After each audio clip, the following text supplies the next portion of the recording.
ఇప్పుడే 'ఇరుముడి' మూవీ చూసి రావడం జరిగింది. మూవీ మాత్రం చాలా అంటే చాలా బాగుంది. నాకైతే చాలా బాగా నచ్చింది. ఈ మూవీలో అన్ని ఎమోషన్స్ కవర్ అవుతాయి అన్నమాట. ఒక దగ్గర ఒక సీన్ దగ్గర గూస్ బంప్స్ వస్తాయి, ఒక సీన్ దగ్గర కన్నీళ్ళు వస్తాయి, ఒక సీన్ దగ్గర కోపం వస్తుంది. చాలా అంటే చాలా బాగుంది ఈ మూవీ. ట్విస్ట్లు అయితే అలా ఉన్నాయి, మనం అయితే అస్సలు ఊహించలేము. ఆ ట్విస్ట్లు అయితే నేను లీక్ చేయాలనుకోవట్లేదు. మీరు డైరెక్ట్గా మూవీలో చూస్తేనే చాలా బాగుంటుంది అనమాట. ఈ మూవీలో మన రవితేజ గారు అయితే చాలా బాగా యాక్ట్ చేశారు. ఆ కూతురుగా యాక్ట్ చేసిన పాప అయితే చాలా బాగా అంటే చాలా బాగా యాక్ట్ చేసింది. మొత్తం సినిమా ఆ పాపతోనే నడుస్తుంది అనమాట. మూవీ స్టోరీ లైన్ ఏంటంటే 365 డేస్ మందు తాగుతూనే ఉంటాడు మన రవితేజ గారు. ఓన్లీ అయ్యప్ప మాల వేసిన 41 డేస్ మాత్రమే కరెక్ట్గా మందు తాగకుండా నాన్ వెజ్ తినకుండా ఉంటాడనమాట. ఆ పాప ఊర్లో కానీ ఇంట్లో కానీ ఎక్కడైనా సరే ఏది రాంగ్ అనిపించినా ఏది చూసినా సరే వాళ్ళ నాన్నకి చెప్తుంది.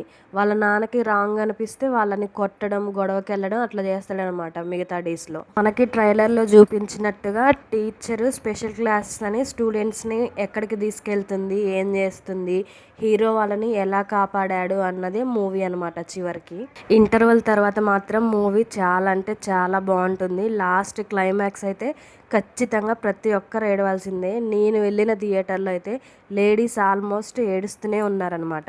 సాంగ్స్ మాత్రం చాలా బాగున్నాయి. మల్లెపూల పల్లకి బంగారు పల్లకి ఆ సాంగ్ వచ్చేటప్పుడు మాత్రం ఫుల్ అరుపులు కేకలు, మస్తు ఎంజాయ్ చేశారు. సాంగ్ను మాత్రం చాలా అంటే చాలా బాగుంది.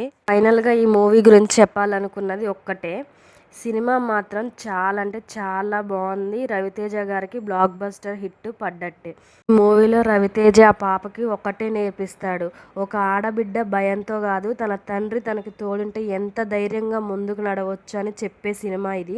ఈ సినిమా చూసిన ప్రతి ఒక్క ఫాదర్స్ కూడా మీ బిడ్డల్ని అలానే పెంచాలని నేను కోరుకుంటున్నాను. ఏది ఉన్నా అది గుడ్ అయినా బ్యాడ్ అయినా ఏదైనా సరే ఆ సిచ్యువేషన్ని పేరెంట్స్తో షేర్ చేసుకునేలాగా పెంచండి. ఈ మూవీ చూసి నేను రియలైజ్ అయిందైతే అదే అనమాట.